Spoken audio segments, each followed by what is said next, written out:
You are listening to Practical and Woo by Mindset and Manifest. My name is Eden, and I invite you to embark on a journey with me to explore the practical and spiritual edges of the unknown for the purpose of allowing you to embody and empower yourself uniquely as you are and to intentionally create and live a life of freedom and fulfillment. Each week, I'm going to discuss topics such as energetics, reality creation, manifestation, astrology, tarot, and more to help empower you to live beyond perceived limitations and to practically design your life so it feels like absolute magic every step of the way. Let's dive in. Well, hello, brilliant soul. Thank you so much for continuing to celebrate 1 year of Practical and Woo with me. I am continuing to celebrate and shine for you on your journey towards creating a holistic, balanced, fulfilled, empowering, sparkly, magical life for yourself, even when everything at times feels as thick and as deeply rooted as weeds. I will say that in my decade plus of studying and exploring the world of reality creation, I have come to be well acquainted, both in myself and with my clients, with a particular and common feeling thought that emerges. The thought is one of disbelief, and the feeling is one of doubt. Feeling thoughtscapes like, how do I know this is working? What if this is all in my head? Maybe it works for everyone else but me. If this feels like you, then I want to put you at ease. Everyone, every single person who has had success with intentional manifestation has had doubts and concerns along the way. At least I have never, in my experience, met someone who has claimed to have experienced otherwise. I can acknowledge that at times I have wondered if I made the right choice by opening my eyes to this way of perceiving the world. Where ignorance felt easier and easier felt safer, I wondered if I made a mistake in allowing myself to explore such an unconventional path. And I can say that to pass those points of doubt, of confusion, of frustration has been gloriously worth it, and I wouldn't change my direction for anything. To be in doubt is part of the journey. The transition from familiar to new requires a processing update for your body, mind, and soul.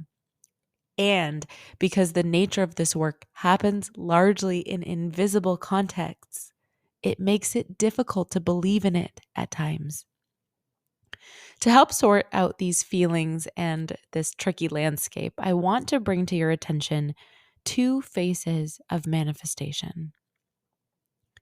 When you first decided to dabble in manifestation, was it because you were feeling really hopeless about something and you wanted it to change, and it seemed kind of impossible to change it in the traditional ways? Was it because you were comparing your life to someone else's and you wanted the fast track or cheat code to have a life that is similar to theirs?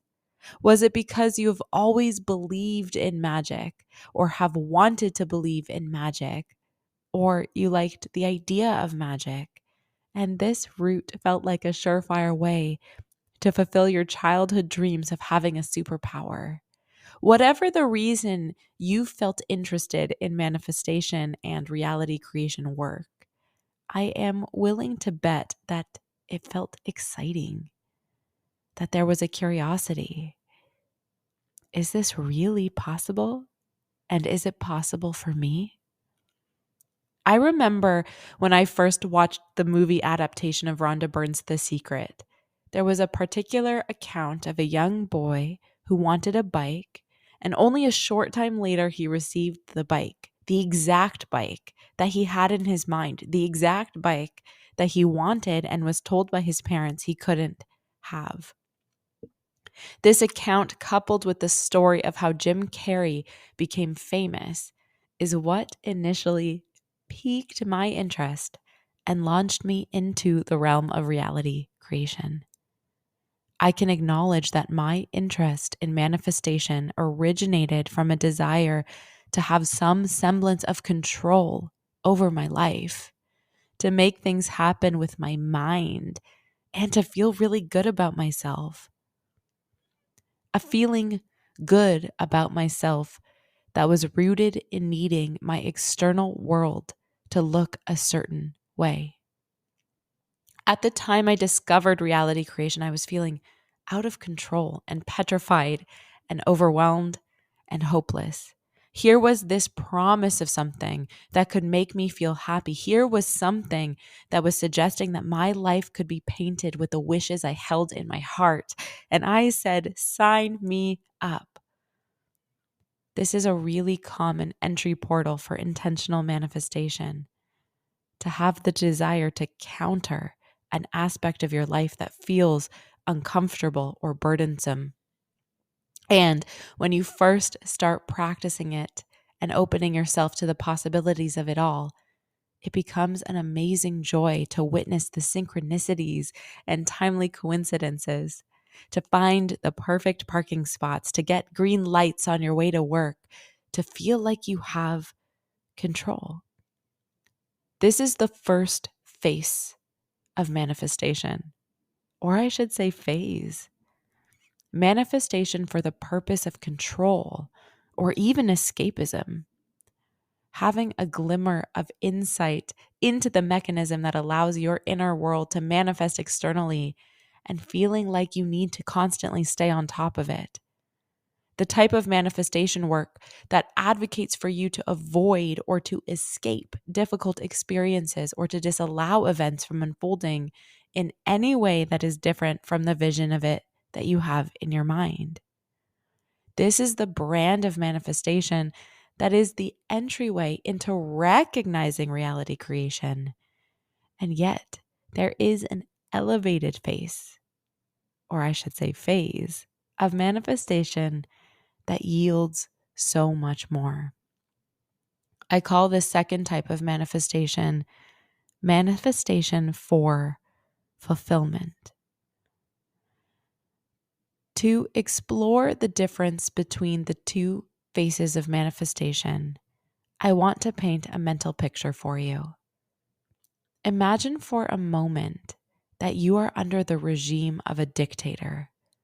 Having ascended to power, this dictator, driven by an insatiable hunger for control, established a regime that cut the circulation to your freedom. You are unable to think for yourself, act for yourself, or be yourself. Your life, as well as the lives of all other subjects of this regime, must follow this strict protocol of the dictator. Your life must look like a life that is intricately managed by the dictator. How do you feel under this regime? What becomes possible for your life?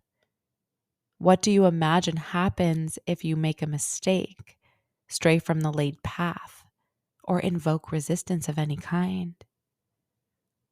What are you noticing in your body right now as you invite yourself to consider this?